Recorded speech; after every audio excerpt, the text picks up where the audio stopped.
Hey there folks, it has been a while since I've been able to spend time in the shop. Seems like I've been saying that a lot the last few months, but it's spring and it's busy and things are going on. So I am back out here today. There's no plans for the weekend. I need to do some work on getting the sides on my boat, and that's what I'm going to do today. But as entropy seems to be an integral part of my life, I have not done a lot of good cleaning out here. So I'm going to spend the first hour or so cleaning. Before that though, I did get a new tool that I'm sort of excited about. I saw it sitting over on Chuck's workbench in Bend when I was visiting his Great Alaskan build a couple weeks ago, and he said it was extremely useful. So I already had one of these, your basic random orbital hole.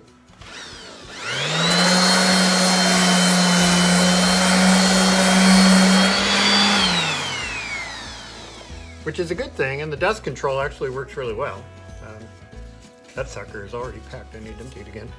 That was just after doing some cleanup work on the sides, but this is the thing that I just bought. It's a auto body long sander for doing the fairing work. It's nice because it comes with pre-cut sandpaper. I got a bunch of 36 grit. I need to go pick up some 80 grit and some finer grits. But for doing large flat areas, like back here on my transom, it's pretty good. It takes takes a fair amount of material off. So I'm looking forward to have that at my disposal. Today's project is all about, well, after I clean up some, I'll be doing the next major step of getting that second layer of laminate up front here.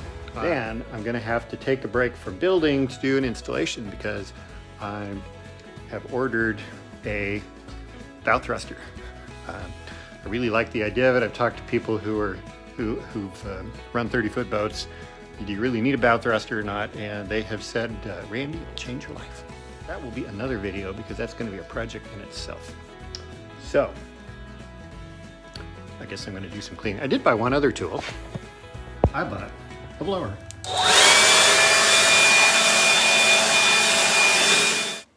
As I'm cleaning up here, I'm thinking, I've learned a few things in this process, and some of them are small, but maybe it matters. So, hey, here are a few. One somewhat silly thing is that the Feta cheese containers make great epoxy cups because for some reason they're tough enough and you can use them over and over again. All you have to do is squeeze them a few times and the old resin comes out. You have a brand new clean cup to use. So that's kind of cool. One thing I did which was helpful is I covered my epoxy bench with, what do you call it, shelf paper. Then every so often you just peel it all off, wrinkle up, throw it away, and you kind of are off to a clean start. So that's worked well. And I am somebody who, let's just say that safety isn't necessarily my middle name. Ask my wife. I've had a few unfortunate accidents over the years, and I've spent the last 30 years trying to keep all my fingers and skin and lungs and all that stuff. So as I'm doing this, I take the safety seriously. So one thing that I do is if safety is not convenient, then I don't automatically do it. So I'm hanging some of my PPA, my personal protective equipment, right here at the workbench. And helpful tip number 20, when you use the blower to blow the sawdust away, it leaves your screws and washers on the floor. And I don't have to get out the magnet and pan for gold in my large pile of sawdust. I just figured that out. Yay, shop's clean. Well, as clean as it's gonna be today. And I'm ready to start working on the bow. So I put these sort of placement screws here along the chine.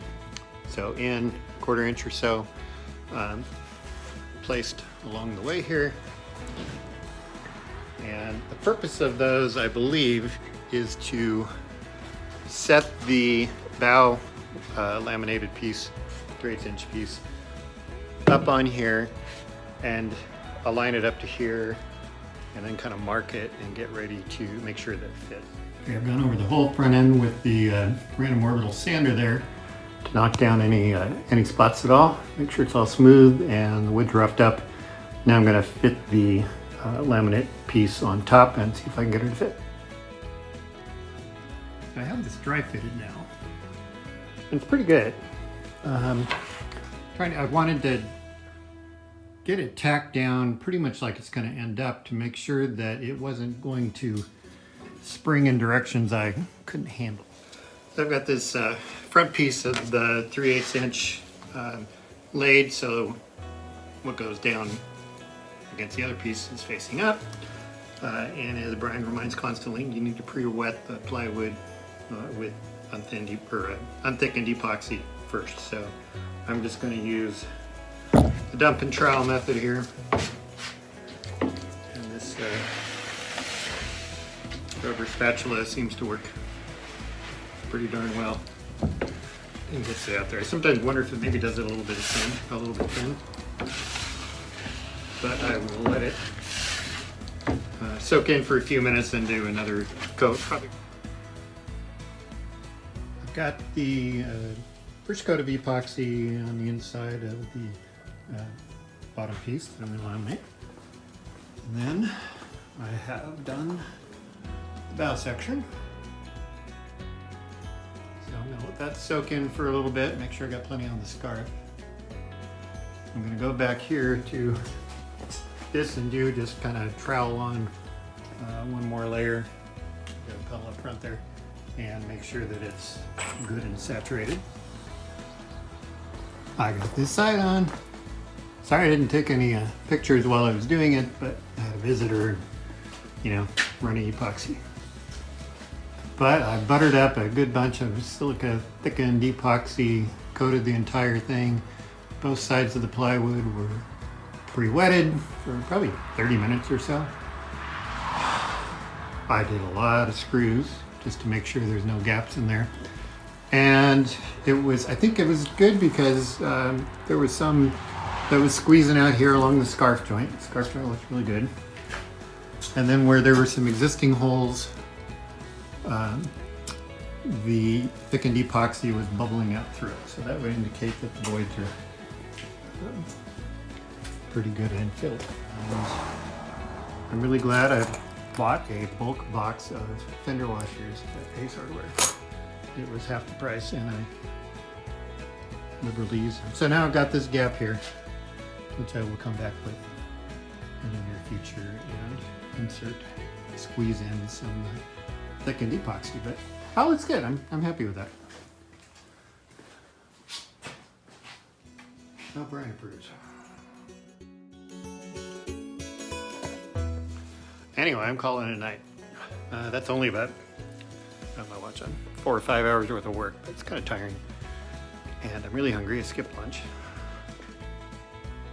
It's probably done. But I got one side on, tomorrow I'll get the other side on. And then I can move on to getting 30 feet of scarfed plywood onto the side of the boat in 2 pieces. Hopefully I'll get some scarfing done tomorrow. So all good. That's it for today.